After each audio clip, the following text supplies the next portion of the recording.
This is me walking the geese. I got a call one Sunday morning that they had some baby geese and they wanted me to come up and look at them. And of course I went up and I found out that they didn't have any water, they didn't have any feed. So I didn't really want them, but I took them home anyway because I didn't want to see them all dying. And I raised them. And of course, Canada geese are, you know, if you look after them, like they always think, if you're feeding them, they think you're like their mother, so they follow you around. This is Jumbo with his teeth. There they go. Oops, they're gonna go a different direction. Oh, there they go. Look at them go. So during this all summer, I would take them down to the lake and they'd swim and I'd bring them back. And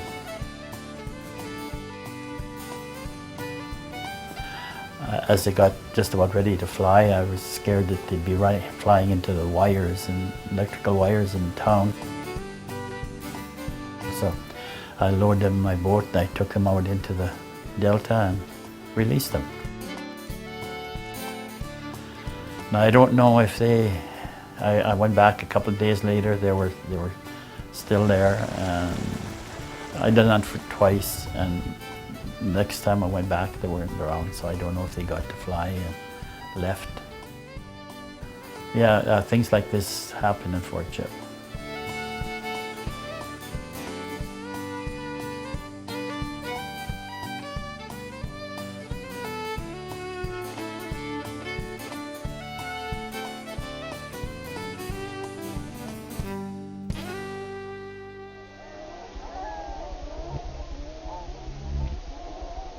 The fur trade brought the Europeans to this region in 1788. Peter Pond established Fort Chipewyan as the headquarters for the fur trade in the Northwest.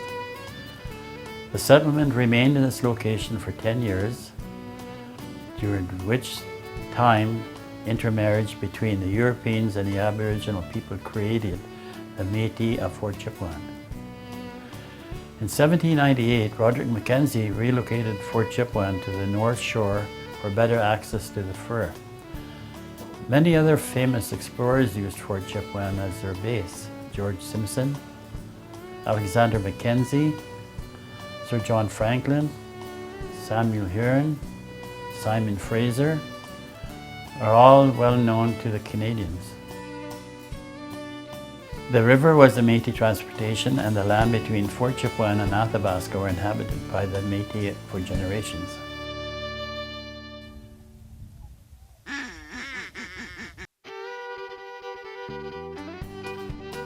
When I was very young, my Aunt Jenny used to have this, she called it a sirop camp.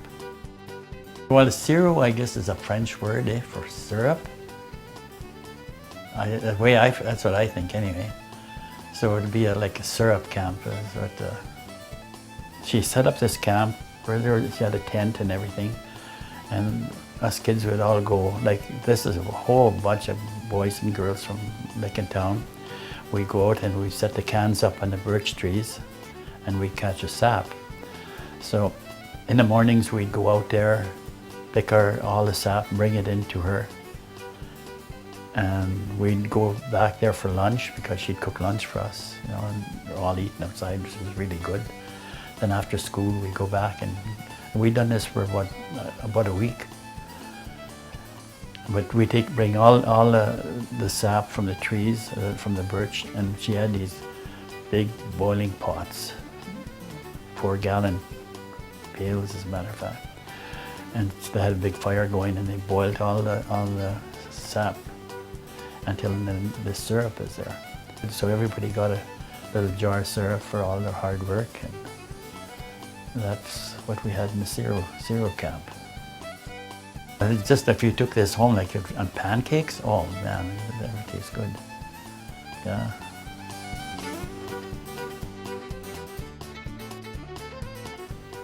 The Métis people have maintained their cultural tradition for hundreds of years. Métis people love dancing to fiddle music, just as their ancestors did in the late 1800s.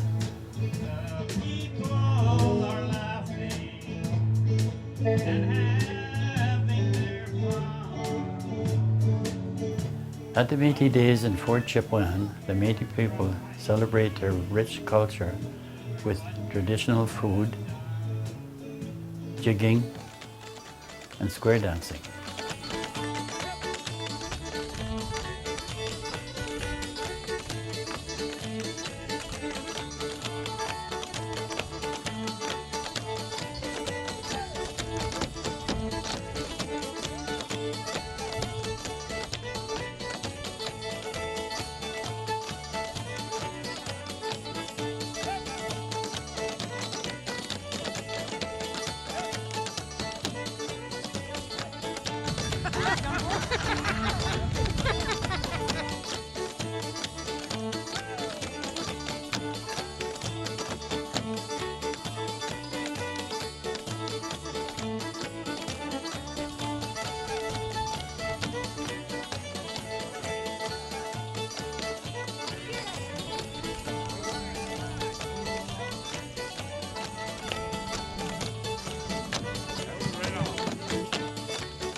Yeah, we always went hunting. Every weekend, any chance we got where you could get a gun, went in the bush,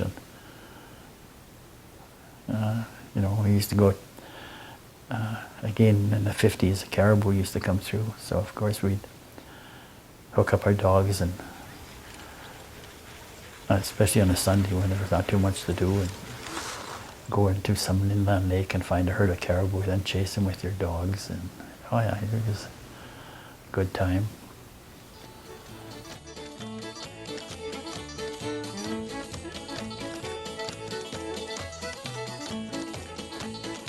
For hundreds of years, every trapper owned a dog team. Their only means of transportation. The dogs are still used for racing.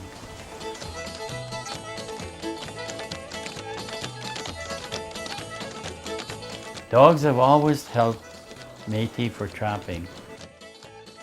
I started trapping with my dad when I was about 15 years old.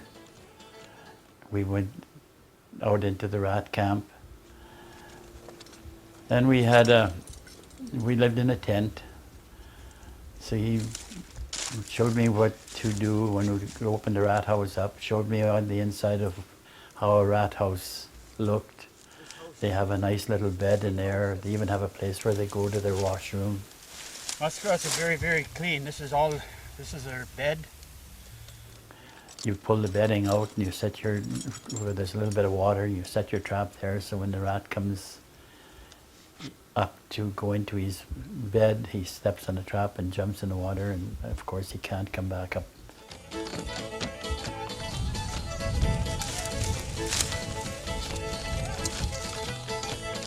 And then he also taught me how to skin the rats, how to stretch them in order to get a good price for your fur. We try not to make sure that nothing was damaged.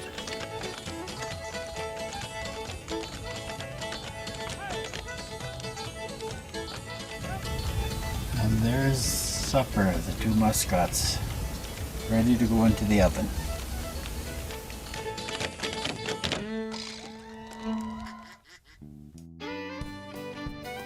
In the late 1960s, in the delta of in Fort Chipewyan area, there was from 250 to 300,000 muskrats taken out of that area. We also trapped mink, foxes, beaver, odd wolf. This tradition was passed down from generation to generation, but now if you take a 30-year-old and give him some traps to go trapping, he wouldn't know how to trap because there's no more water, no more rats. There's not too much to trap anymore. So, and even if the rats were there, which will never happen again because the delta is drying up, there's no water, there's no more muskrats. So all knowledge is lost. So I remember this one particular lake that I went into, and it's had this joint grass, which we call goose grass.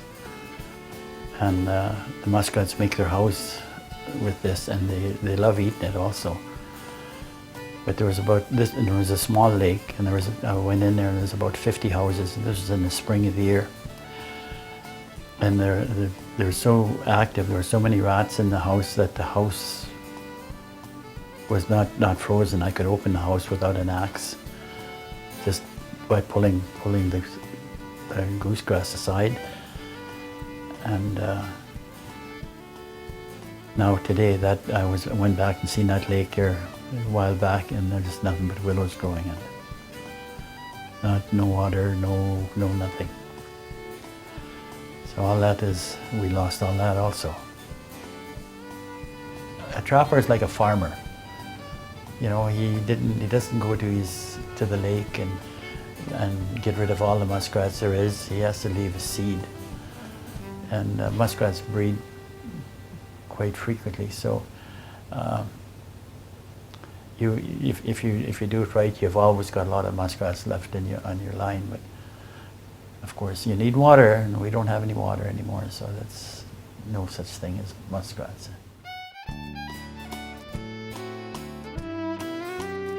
The Métis have always used Lake Athabasca for fishing year-round. Fish feed their family and their dogs. Commercial fishing has been on Lake Athabasca for the last, as far as I can remember, 50 years anyway, if not more. And the Alberta government used to subsidize the commercial fishing with the freight, but they don't anymore, so it's too costly to ship out the fish to the market by plane now. So that is kind of phasing out also. All the scales have to come off. We wash these really good, the fish scales, and then we dry them in the sun, and then we use them for fish scale art. We dye them with color blue, yellows, reds.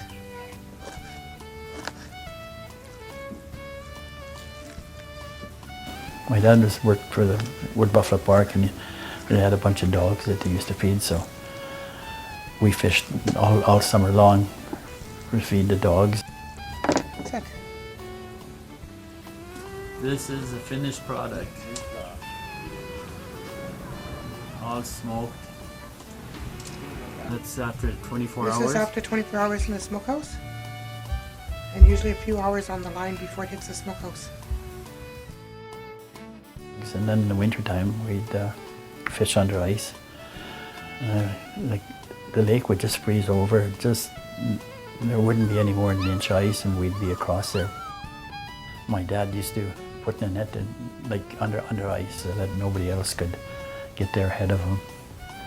And we fished like that till most of the winter. We used to get a lot of pickerel. Yeah, that.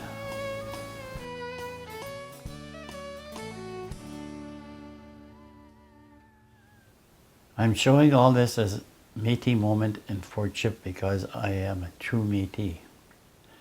And these are the things that Métis do. I love my life. I would never move to anywhere else. The land is not what it used to be, providing us with all our needs. And I don't know what is left for us now or for the next generation. I care about the future for all Métis in Fort Chip. We need to do something now.